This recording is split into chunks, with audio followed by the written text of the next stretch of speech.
There is a particular kind of arrogance that only grows in men who have never been checked. Not the loud kind.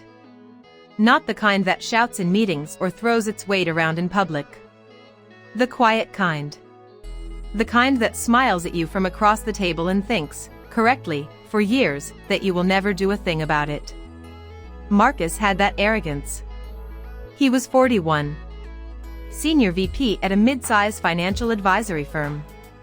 Married. 2 children. Regular churchgoer, apparently. The kind of man whose LinkedIn bio mentioned integrity twice.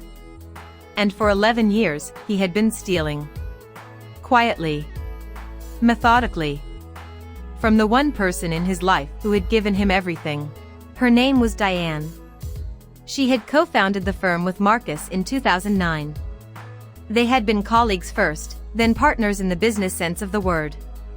She trusted him with the operational finances because she was better at client relationships and he was better, she thought, at the numbers.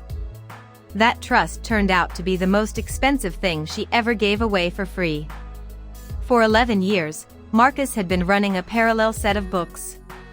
Small amounts at first. Vendor overcharges. Duplicate invoice approvals. The kind of thing that looks like rounding errors if you're not looking hard. Then larger. Commission structures that paid him twice. A consulting contract for a shell company only he controlled. Expense accounts with no oversight. By 2020, he had taken just over $430,000.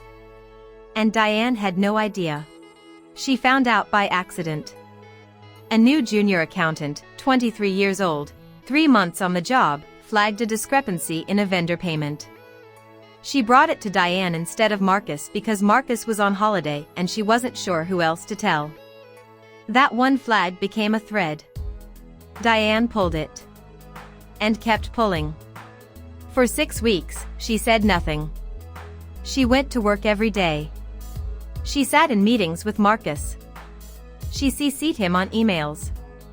She laughed at his jokes in front of clients. And every night, she was building a file. She hired a forensic accountant privately. She did not use the company's lawyers.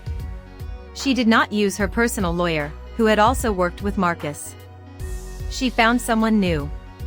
Someone Marcus had never met. Someone who had no reason to warn him. The file, when it was complete, was 114 pages. It documented every transaction. Every shell company. Every falsified vendor record. It included bank statements, wire transfer logs, and a timeline that went back to 2012.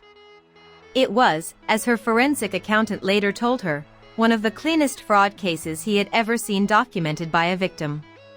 Most people, when they discover something like this, react. They confront. They accuse.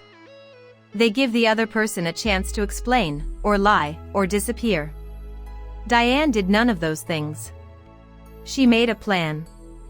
And that plan took 11 minutes to execute. It was a Tuesday in March. Diane had called what she described to Marcus as a routine board check-in. Quarterly numbers, pipeline review, nothing unusual. Marcus arrived 4 minutes late with a coffee and no tie, relaxed, already distracted, already thinking about his afternoon. There were 6 people in the room. 2 board members.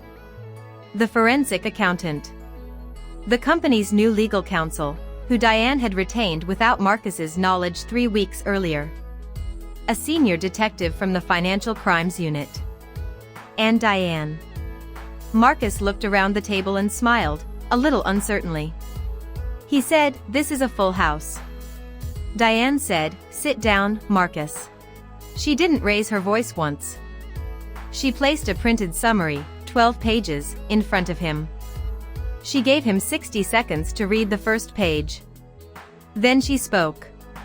She named the shell company. She named the accounts. She named the dates. She named the amounts. She named the specific invoice numbers he had falsified. She told him that law enforcement had already been briefed. That the firm's bank had already been notified.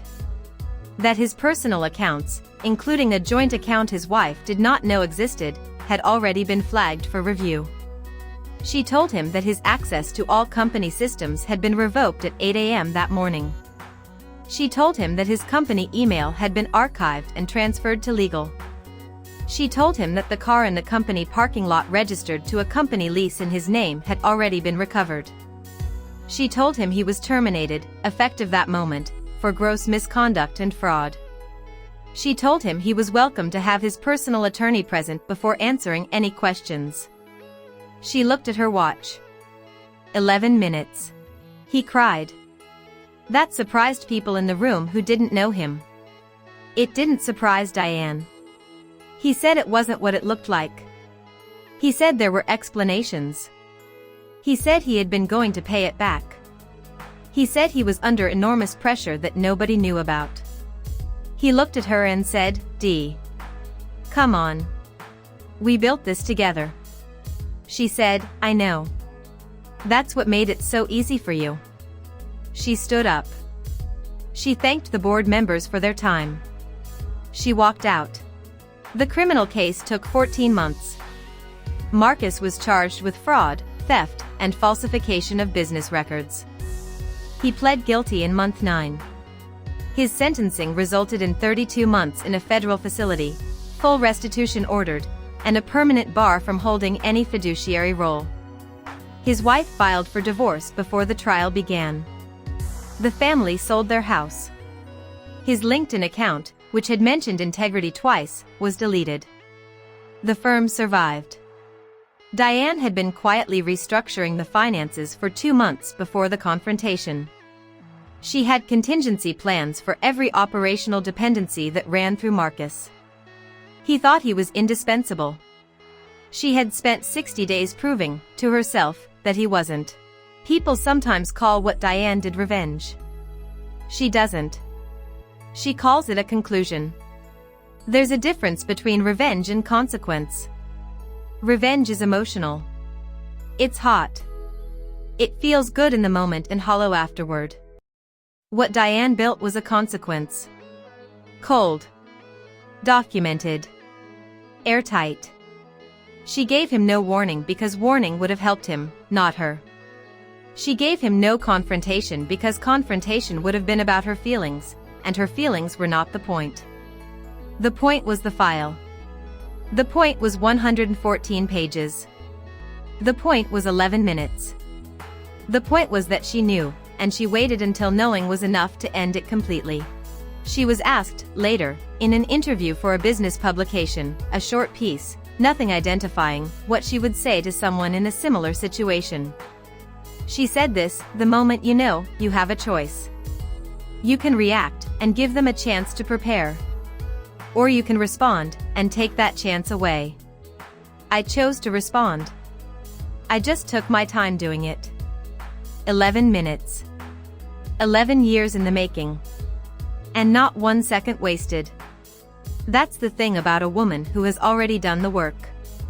By the time you see her move, it's already over.